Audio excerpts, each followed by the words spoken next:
Thank you, Alaska Hurley. Can you confirm that I've got 10 minutes? Is that correct? 10 minutes, yes. Thank you. Firstly, I'd like to start by welcoming the Minister to the House. I am glad to speak on this motion today because the prison is just outside Ashbourne in County Meath, and I've been aware of the problems and the complexities of this issue now for some time. 3 years ago, I was attending meetings when 400 and 500 people were attending, voicing their concerns. There's still a lot of questions that need answering, and I think that having the Minister here hopefully will lead to some of them being answered today. This prison is going to be probably the most expensive prison facility that we've ever built on this island, so it's important that we get it right. I am still perplexed about why the government had to pay so much for the price of the land. I think it was a mistake, and I think what has happened has been that the government has tried to put as much onto the land as possible to try to recoup their investment. I think that's a mistake. I don't think the women's prison is suitable there. I don't think the Central Mental Hospital should be relocated there. But I think we do need to move on from the whole issue of how much it costs and what a mistake was made there. We need to move on and we need to focus on other things. I'm going to come to the issue of the size of the main prison shortly, but first I want to talk briefly about the proposals to relocate the women's prison there and also to relocate the Central Mental Hospital there. I can't see what benefits are going to be achieved by relocating the female prisons to an overwhelmingly male-dominated environment. I think that what we should be doing instead is re-examining the whole issue of maybe refurbishing the Docus Centre at Mountjoy. I think it's a safer option. I think it's a more preferable option, and I think ultimately it's probably more cost beneficial to do that. I also worry about the proposal to relocate the Central Mental Hospital to Thornton Hall from its current home at Dundrum, and I know that organisations close to this issue, such as Schizophrenia Ireland, have seriously questioned whether or not this is a good idea. We will all probably have seen the report by Jim Power of Friends First, who did an analysis, and he suggests that just by selling some of the site, maybe 14 acres, could raise about 140 million euros. Now that might be a bit lower in the current market, but his point is we could sell some of the site and build a completely new hospital on the site at Dundrum.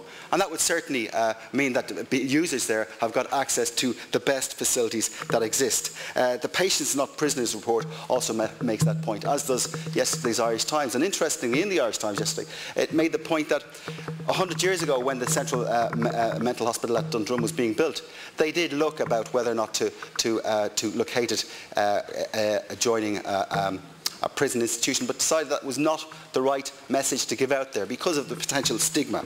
So I'd ask the Minister to look again, and I'm glad to hear some members from the government side of the House admitting that perhaps this is not the best thing to do. I don't think as well the case has been made sufficiently for a prison of this size. My colleague in the other place, Deputy Rabbit, made the point that at the moment Mountjoy is about 900 prisoners. What this proposal would be for is a prison of up to 2,200 in size. Now, I'm going to quote from a couple of pieces of research in relation to prison size, and I hope you'll bear with me. I do want to read it into the record, though. A recent report by the Scottish Prison Service says that, and I quote, "The effective management of a large prison population requires that prisoner groupings continually need to be broken up and dispersed as the most viable antidote for dealing with order problems. A small number of very large prisons creates difficulties in splitting up prisoner groupings, such that there are no points of contact. Effective separation requires a reasonable number of moderately sized prisons to achieve this. Again, this would be achievable with establishments at or around 700 prisoners. And security concerns were also raised in relation to prison size by the Lord Wolfe report into the strange riots that many of us will remember, and they recommend a maximum size of just 400, significantly lower than the proposal at Thornton Hall. Now, the UK Chief Inspector of Prisons has also commented on the whole issue of prison size. She warns in her most recent annual report that UK government proposals for a vast expansion in so-called Titan prisons, prisons of about 2,500 prisoners, she says they fly in the face of experience that smaller prisons work better than large ones. Interestingly, she says that they may be more efficient, but at the cost of being less effective. So these are two cases from across the water casting serious doubt on these so-called super prisons. Now, at the same time, I am aware that super prisons do exist elsewhere, and if you look across the pond to the States, the Rikers Island complex in New York has 17,000 inmates, and it consists of 10 penal institutions for young offenders, male offenders and female offenders, all split up separately and contained in different parts of a large complex. Now, that's been operating successfully since, I think it was 1985, and I know that Singapore is looking at a large-scale prisons. Their Changi prison complex could eventually house over 20,000 prisoners in 20 different penal institutions on the one site. So, and in Singapore, the proposed operators say that the infrastructure, design and technology would enable economies of scale, but also allow enhanced security and better rehabilitation for prisoners. So, I'm fully prepared to admit there is a debate about what the optimal size of a prison is. I personally don't know which is right, but I do want to hear a clear rationale for why 2,200 is the right size for us. And I think that people deserve to hear that.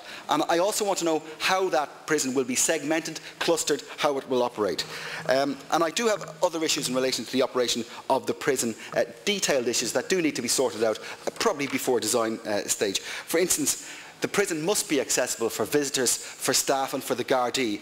And anybody who will know that part of the world, and your government colleague, Deputy Sergeant, will be very aware of the road system in that part of the world. He'll tell you that an essential road system is needed before this prison opens, as is an essential bus service, which doesn't exist around Thornton Hall at the moment. Now, Deputy Sergeant might cycle there, but the vast majority of visitors will be coming by public transport or by car. So we need to put those facilities in place before the prison opens. I know from speaking to Senator O'Toole, he asked me to raise the whole issue about boundary treatment and about landscaping. We're proposing 20 feet high walls, 7 metre high walls. I think with the space that's around, we could move that back and create a larger boundary between the prison and the adjoining residential population. But these are issues, detailed issues, that I fully accept can be worked out. I think on the site itself, we need to make sure that we use the space, and hopefully, if the Minister takes the point about the Central Mental Hospital and about the women's prison, there'll be more space available. I think we should use that space for rehabilitative purposes. And I think I'd like to see more sports ground on the site, more study areas, more classrooms, and more decent-sized rooms for the inmates itself. So I think those things can be looked at. I would hope that the Minister will take that on board. I don't believe the proposal as currently exists is the answer to the problems of the Irish prison service. I don't believe putting the Central Mental Hospital is a good idea. Neither do I believe that putting the women's prison there is a good idea. If the government has bought such a large amount of land, I think whether they were right to do that, that debate is over. That's gone. Let's use the land for rehabilitative purposes. Let's use it to make sure that the prisoners have got as much land as they need. Thank you, very much.